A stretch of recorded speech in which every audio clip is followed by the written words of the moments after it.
तर नागपूरमध्ये सुरू असलेल्या मुसळधार पावसामुळे प्रतापनगरमधील सोमलवार शाळेतील मैदानात पाणी साचलंय। शाळा सुरू असताना मैदानात पाणी साचल्यानं विद्यार्थ्यांचे हाल होण्याची शक्यता आहे। परिसरात रस्त्याचं काम सुरू असल्यानं पाणी साचल्याची शक्यता आहे। सकाळपासूनच नागपूरमध्ये हलक्या स्वरूपाचा पाऊस सुरू आहे, त्यामुळे सखल भागात पाणी साचायला सुरुवात झाली। पावसाचा येलो अलर्ट देण्यात आलेला आहे। दुपारी चांगल्या पावसाचा अंदाज हवामान खात्यानं व्यक्त केलाय। आपले प्रतिनिधी गजानन आपल्यासोबत जोडले गेलेले आहेत। गजानन, ही दृश्य आपण पाहतो आहोत, संपूर्ण परिसर जलमय झालेला आहे।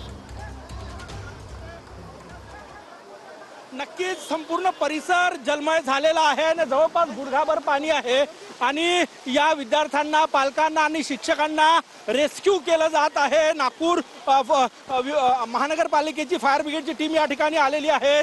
आपण बघू शकतो रस्सीच्या साहाय्याने विद्यार्थ्यांना बाहेर काढलं जात आहे।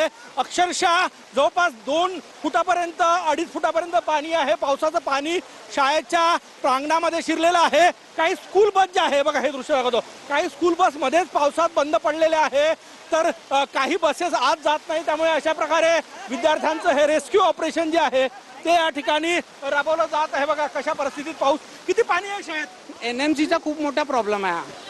त्यांना समजायला पाहिजे, लहान लहान मुलं आहेत, लहान लहान मुलांच्या जीवाशी खेळतात आहेत मूर्ख। आपण हे पालकांच्या संतप्त प्रतिक्रिया या ठिकाणी बघू शकतो। नागपूर महानगरपालिकेकडून या ठिकाणी रस्त्याचं काम सुरू आहे आणि अशा परिस्थितीमध्ये बघा किती भीषण परिस्थितीमध्ये विद्यार्थ्यांना रेस्क्यू या ठिकाणी केलं जात आहे। रेस्क्यू ऑपरेशन जे आहे ते या ठिकाणी राबवलं जात आहे। आपण हे दृश्य या ठिकाणी बघू शकतो। बघा हे बघा या ठिकाणी विद्यार्थ्यांना जे आहे ते रेस्क्यू केलं जात आहे। हे पालक या ठिकाणी आपण बघू शकतो। हे बघा दादा, किती किती पाणी साचलं आज। पुष्कळ पाणी आहे, मुलांना पुष्कळ त्रास होऊन राहिला आहे। पायदळ आणावं लागत आहे गाड्यांमध्ये पूर्ण पाणी भरून आणि त्रास पण पुष्कळ होतात। सगळ्या गोष्टीचा त्रास सहन करावा लागून राहिला आता।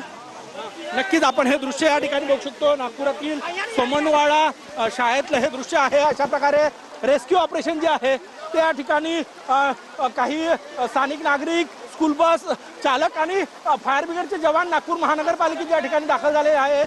आणि हे बघा कशा प्रकारे हे विद्यार्थ्यांना शाळेतून बाहेर काढलं जात आहे। शिक्षक आहे। मॅडम, किती विद्यार्थी आहेत। अजून भरपूर विद्यार्थी आहेत। अजून भरपूर विद्यार्थी, पूर्ण शाळा नाही सुटली आहे, अर्धे अधिक सुटून राहिले आता। किती लहान मुलं सुद्धा आहेत। नक्कीच आपण हे दृश्य या ठिकाणी कसे आपापल्या मुलांना या ठिकाणी पालक जे आहे ते या ठिकाणी घेऊन येत आहे आणि रेस्क्यू जे आहे ते करण्यात येत आहे। शाळेच्या बाहेरचे दृश्य आहे। जवळपास गुडघाभर पाणी जे आहे ते या ठिकाणी साचलेलं आहे आणि गुडघाभर पाण्यामधून हे विद्यार्थी जे आहे ते या ठिकाणी काढलं जात आहे। बघा हे विद्यार्थी या ठिकाणचे दृश्य। सचिन, हे बघा हे अशा प्रकारे या विद्यार्थ्यांना, हे बघा अशा प्रकारे या विद्यार्थ्यांना या ठिकाणी पावसातून बाहेर काढलं जात आहे। अशी परिस्थिती आहे। हे बघा आता या विद्यार्थ्याच्या कमरेइतकं पाणी आहे। इतका पावसातून हे छोटे छोटे चिमुकले जे आहे त्यांना रेस्क्यू केलं जात आहे। रेस्क्यू ऑपरेशन जे आहे ते या ठिकाणी राबवलं जात आहे।